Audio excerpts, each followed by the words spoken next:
Traffic को सही तरीके से मैनेज करवाने के लिए किया एडीसीपी सुखपाल बराड़ का आभार व्यक्त।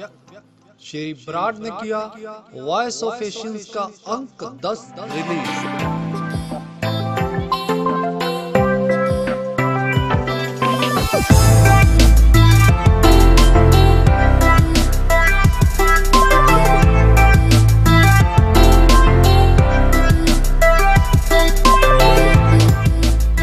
एशियन क्लब इंटरनेशनल की टीम ने इसके निर्माता और प्रबंध निर्देशक ज्योतिष सम्राट सुखविंदर सिंह के नेतृत्व में additional deputy commissioner traffic police Sukhpal Brar से भेंट करके महानगर के ट्रैफिक में मुख्य भूमिका निभाने के लिए उनको गुलाब के एक पौधे को भेंट करके उनका आभार व्यक्त किया।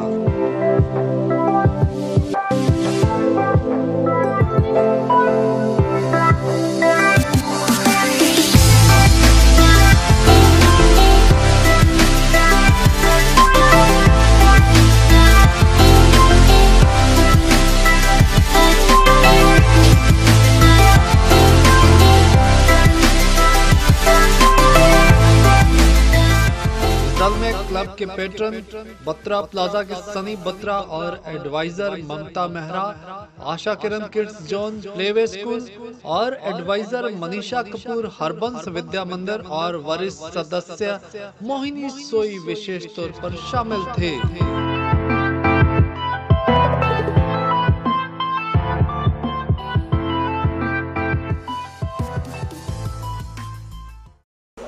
वॉइस ऑफ एशियंस का 10वां अंक आज जारी किया गया और हमारे लिए बहुत ही फख्र की बात है कि आज हमारा 10वां अंक जारी किया भारत की वॉलीबॉल की टीम के कैप्टन और अर्जुन अवार्डी हमारे लुधियाना के additional deputy commissioner of police Shri Sukhpal Brar ji ने।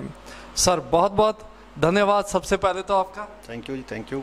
आज सर आपसे हम बात करेंगे ट्रैफिक की कि ट्रैफिक के मामले में किस तरह से आप मीडिया का योगदान ले सकते हो, पहली बात। और दूसरी बात, लुधियाना के लोगों को अभी भी ट्रैफिक में किन चीज़ों की ज़रूरत है जिससे वे विभाग के साथ मिलकर यातायात को सुचारू रूप से चला सके। जहाँ तक मीडिया का सवाल है आपने किया मेरे से,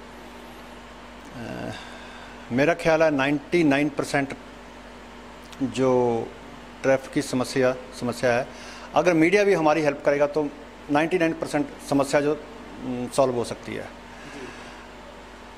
पेपर के थ्रू, इलेक्ट्रॉनिक मीडिया के थ्रू लोगों को अवेयर करना, ट्रैफिक रूल्स के बारे में बताना। रही बात ट्रैफिक पुलिस की,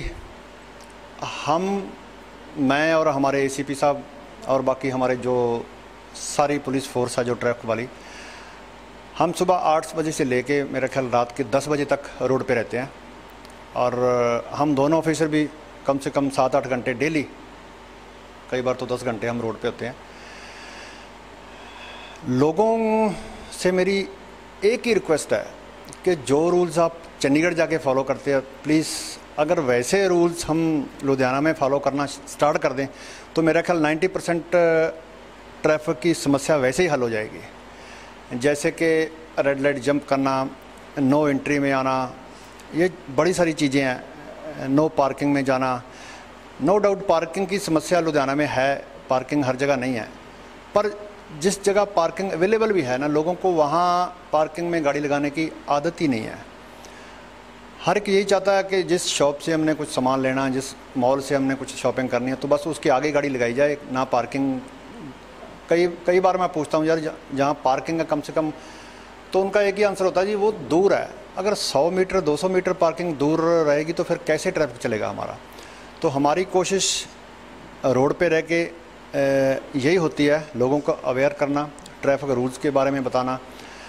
मगर ये सब तभी ठीक ढंग से होगा अगर पब्लिक की सपोर्ट होगी, अगर पब्लिक डिसिप्लिन में रह के ट्रैफिक रूल्स फॉलो करेगी। एक सर बहुत लोगों में भ्रांति है, लोगों का ये बहुत सोचना है कि यंगस्टर्स रेड लाइट को बहुत जंप करते हैं, क्या ये सच है? कुछ आंकड़ों के हिसाब से प्लीज़ बताएंगे।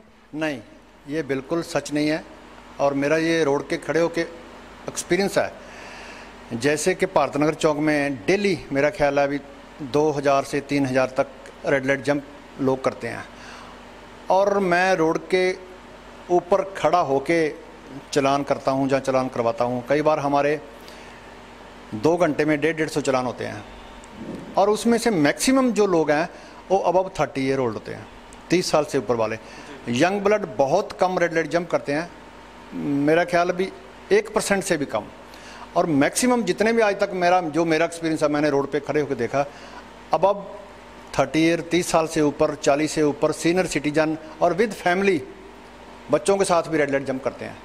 तो ये मेरा मानना नहीं है अभी बच्चे ही इनडिसिप्लिन है। मैं तो कहता हूँ बच्चे तो कई बार हमें बहुत कुछ सिखाते हैं, और हमें जो आजकल के बच्चे जैसे हमारे से बहुत एडवांस हैं, क्योंकि आजकल कंप्यूटर युग है, तो ये ज़रूरी नहीं होता कि हमने ही बच्चों को सब कुछ सिखाना है। बच्चों से सीखने के लिए भी हमें बहुत कुछ मिलता है। तो ये कोशिश करनी चाहिए हमें, जो बच्चे हमें सिखा सकते हैं वो बच्चों से भी सीखना चाहिए। ये दिमाग से निकाल देनी चाहिए कि बच्चे हमेशा गलत होते हैं, नहीं, ये मेरा मानना नहीं है। सर, आप भारत की वॉलीबॉल टीम के कैप्टन रहे हो, अर्जुन अवार्डी रहे हो, तो कैसा महसूस होता था वॉलीबॉल खेलना, और अब कैसा महसूस होता है चलान करना? स्पोर्ट्स लाइफ जो है ना, जो मेरा एक्सपीरियंस है, मेरा मानना है, स्पोर्ट्स लाइफ जैसी कोई भी लाइफ नहीं है।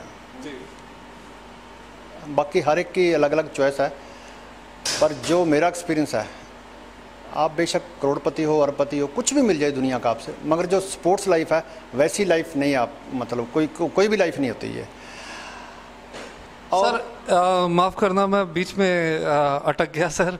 तो बहुत बार मैंने देखा सर, किसी जगह पे बहुत ज़्यादा ट्रैफिक है तो आप अपनी गाड़ी और गनमैन छोड़ के आप साइकिल पे निकल लेते हो, मैंने पर्सनली आपको देखा है। तो ये चीज़ क्या आप औरों को भी कहना चाहोगे, क्योंकि आप इतने बड़े शहर के इतने बड़े एसपी हो, और आपने कभी ये महसूस नहीं किया कि एक एसपी साइकिल पे जा रहा है ट्रैफिक को देखने के लिए, क्योंकि गाड़ी निकलने की जगह नहीं होती? तो क्या ये चीज़ औरों को भी सीखनी चाहिए पूरे भारत में?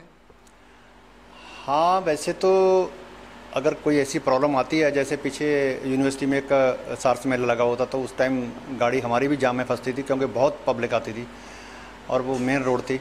तो उस टाइम मैंने साइकिल के ऊपर भी जाके ड्यूटी की है, गनमैन, और पैदल भी मैं तो काफ़ी चलता रहता हूँ सारा दिन। मेरा ख्याल है यहाँ कोई ऐसी प्रॉब्लम आए तो इसमें कोई फील करने वाली बात नहीं है, ये हमारी ड्यूटी है, बेशक गाड़ी हो बेशक पैदल हो, तो ड्यूटी है, वो करनी चाहिए।